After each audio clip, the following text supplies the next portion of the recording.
On February 20th, 2026, the Supreme Court handed Donald Trump a 6-3 defeat. The court ruled that Trump overstepped his authority when he used the International Emergency Economic Powers Act to impose tariffs on nearly every country on Earth. IEEPA was designed for sanctions and national emergencies, not to set trade policy for the entire planet. This is one of the most significant trade rulings in American history. On April 2nd, 2025, Trump called it Liberation Day. He slapped a baseline 10% tariff on every country in the world and reciprocal rates of up to 50% on dozens of others.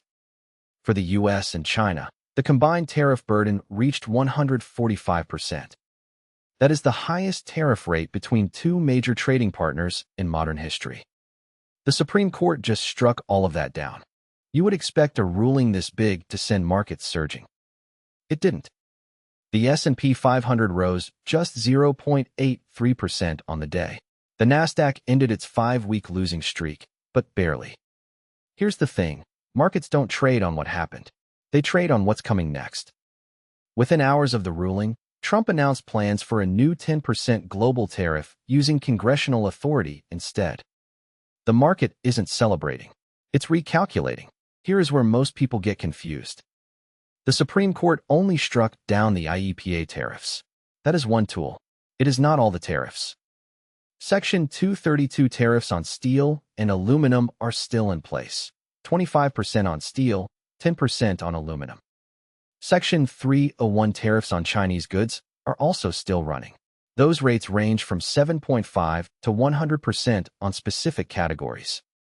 What changed is the broad baseline.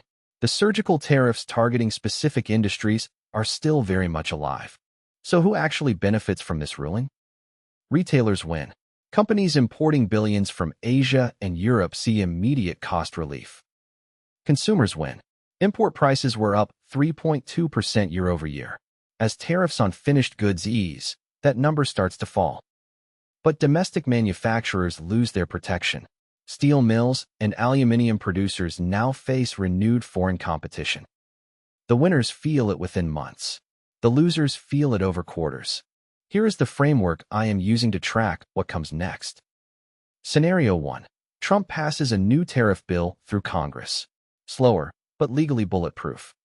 Scenario 2. Trump expands Section 232, stretching national security tariffs to cover more product categories. Scenario 3. Courts block further attempts. Prolonged uncertainty, worst outcome for markets. Scenario 4. Negotiated trade resets with key partners, the most market-positive outcome. Right now, Congress is the key variable. Watch for movement there in the next 30 days. Here is how I am reading the current data. Import price inflation was running at 3.2% before the ruling.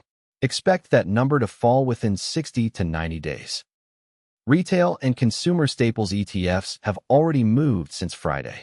The question is whether they hold. The dollar weakened on the news. A weaker dollar offsets some of the tariff relief for importers. It is not a clean win. The real trade here is not sectors.